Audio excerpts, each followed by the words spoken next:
And welcome back. A showdown between Europe and Russia is happening in the streets of Ukraine. For close to 3 weeks now, pro-European Ukrainians have seized the center of the capital, occupying some key government buildings. They are angry with their government and their president, Viktor Yanukovych, over his pro-Russian stance and his last-minute decision to pull out of a landmark trade deal with Europe. So, on the freezing streets of Kiev, hundreds of thousands of people saying their country is being stolen away from a European future toward a Russian one, perhaps with shades of the Soviet past. Seems like the Orange Revolution of 2004 continues after 9 years of disappointing leaders and deep-rooted corruption. For more on this, here in studio with me is Paul Grod. Happy to have him. He is the president of the Ukrainian-Canadian Congress. You were, in fact, in Kiev. You were on the streets. You were there with our Foreign Affairs Minister, John Baird, at one point. Tell me what's going on in Ukraine right now. What you make of this? I make of this as a crackdown. Quite frankly, last night, as I was watching the debates, the discussion in Canada's Parliament around the situation in Ukraine, the news broke out that, in fact, there were thousands of riot police that have come down onto the Independence Square to break down the barricades and to expel the protesters on the streets. So it's come down to back to the oppression that Ukraine faced just only a few days ago. We keep talking about Viktor Yanukovych, and it's interesting because it seems like he has a personal stake, literally a personal stake, in what happens here in terms of his own assets, that of his family, and that maybe the long-term interests of Ukraine are not foremost in his mind. Absolutely, and I think that's really where we see the play of Russia here, where Russia can definitely help enhance that. And if he can stay between Russia and Ukraine and keep his people at bay or oppressed, then he can continue his kleptocracy of a government. Except the people of Ukraine won't deal with this any longer. They've had enough, and that's why they're on the streets en masse. This past Sunday, there was estimated to be around 1 million people on the streets of Kyiv demanding that the government resign and that they move towards Europe immediately. There are some in the streets of Kiev who are saying it's not a matter of if, but when this will get bloody. What do you think?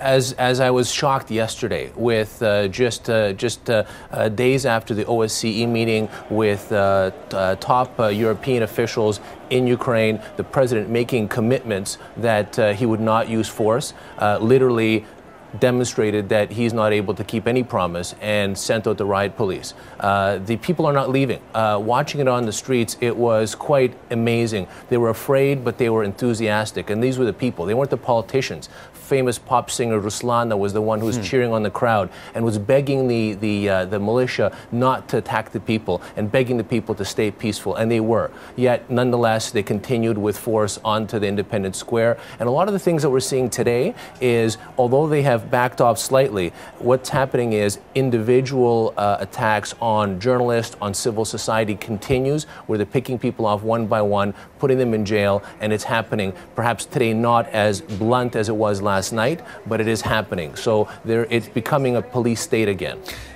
It's also a lot about money, is it not, and about economics. I mean, Ukraine's economy is on the verge of bankruptcy, and Yanukovych seems to have been sort of offering the Europeans one deal, asking for $160 billion over the next 4 or 5 years, and then also talking to Moscow as well to try and figure out what deal he could get that would best help himself, but also the economy. Exactly. He risks losing his traditional voter base. If the economy tanks, and they are on the verge of bankruptcy, if they don't get some immediate funds into the economy, then he won't be able to make the quote-unquote payroll. And as a result, people will lose their jobs, and he will lose his voter base and lose the 2015 presidential elections. What about blowback? I'm thinking about the Sochi Games coming up in February in Russia. If Vladimir Putin is seen as meddling in Ukraine affairs, if he is seen as bullying Yanukovych into following a more pro-Russian stance, does that have a risk of coming back to bite Moscow? It is going to impact severely on the Sochi Games. We see evidence of that right now.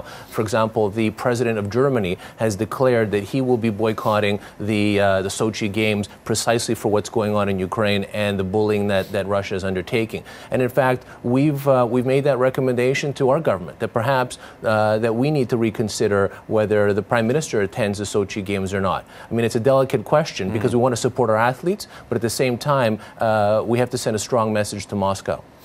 Where do you see this going in terms of the sentiment on the streets? It seems a lot of them identify, the younger generation anyway, as European. They see themselves as European. Yet you have this other side who says that Europe is against traditional values, that Europe is sort of will bring homosexuality to Ukraine, these kinds of things, and they want to go in the direction of Russia. So the country itself is divided. I wouldn't say it's divided geographically. I mean, there is some of that, and there is definitely a lot of strong-arm tactics being taken in eastern Ukraine, where the government traditionally controls industry and others. Where we're seeing a gap now is between young and old. And the young, those that lived through and were young through the Orange Revolution, they won't go back to the old ways. And that's why Ukraine is, I'm convinced, going to move towards Europe. The question is whether it's going to happen in a peaceful manner or not. And that's why we've called upon world leaders, and the Prime Minister of Canada, in a statement he issued today, called upon Ukraine to show restraint, not to crack down on peaceful demonstrations, and to allow civil society to demonstrate. And he's actually went as far as to say that that together with Canada's allies, they will be looking at all options in terms of what they're going to do to forcefully oppose these strong-arm tactics. So there could be, in fact, sanctions targeted against individuals who have been involved in human rights violations in Ukraine. Paul, great to talk to you. Thank you, Todd. Paul Grod with the Ukrainian Canadian Congress.